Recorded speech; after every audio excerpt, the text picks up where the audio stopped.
The Book of Exodus, chapter 19. Moses on Sinai, in the 3rd month after the children of Israel had left the land of Egypt. The very same day they came into the wilderness of Sinai. When they moved out from Rephidim, they came to the wilderness of Sinai, and they camped there. Israel camped at the base of the mountain of Sinai. Moses went up to God on the mountain, and the Lord called to him from the mountain, saying, "Say this to the house of Jacob, and tell the Israelites, You have seen what I did to the Egyptians, and how I carried you on eagle's wings, and brought you to myself. Now therefore, if you will in fact obey my voice and keep my covenant agreement, then you shall be my own special possession and treasure from among all peoples of the world, for all the earth is mine. And you shall be to me a kingdom of priests and a holy nation, set apart for my purpose. These are the words that you shall speak to the Israelites." So Moses called for the elders of the people, and told them all these words which the Lord commanded him. All the people answered together and said, "We will do everything that the Lord has spoken." And Moses reported the words of the people to the Lord.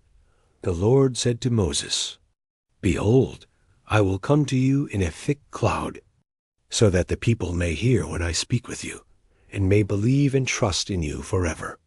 Then Moses repeated the words of the people to the Lord. The Lord also said to Moses, "Go to the people and consecrate them today and tomorrow, that is, prepare them for my sacred purpose, and have them wash their clothes and be ready by the 3rd day. Because on the 3rd day the Lord will come down on Mount Sinai in the cloud in the sight of all the people.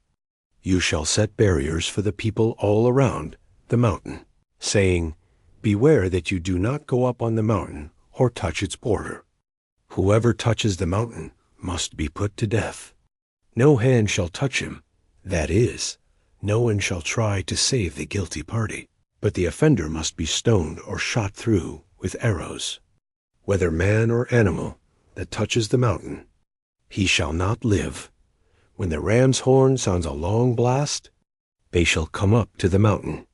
So Moses went down from the mountain to the people, and sanctified them for God's sacred purpose, and they washed their clothes.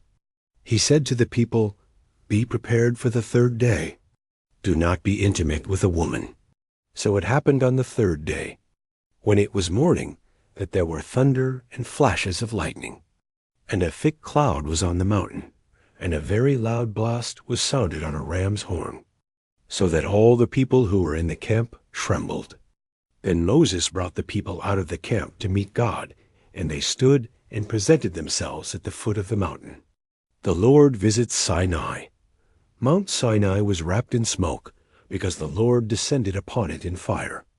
Its smoke ascended like the smoke of a furnace, and the whole mountain quaked violently. And it happened, as the blast of the ram's horn grew louder and louder, Moses spoke, and God answered him with a voice of thunder. The Lord came down on Mount Sinai, to the top of the mountain. And the Lord called Moses to the top of the mountain, and he went up. Then the Lord spoke to Moses, "Go down, warn the people, so that they do not break through the barriers around the mountain to the Lord to see me, and many of them perish as a result. Also have the priests who approach the Lord consecrate, sanctify, set apart themselves for my sacred purpose, or else the Lord will break forth in judgment against them and destroy them." Moses said to the Lord, "The people cannot come up to Mount Sinai, because you warned us, saying, 'Set barriers around the mountain and consecrate it.'" Then the Lord said to him, "Go down and come up again, you and Aaron with you. But do not let the priests and the people break through the barriers to come up to the Lord, or he will break forth in judgment against them and destroy them." So Moses went down to the people and told them again about God's warning.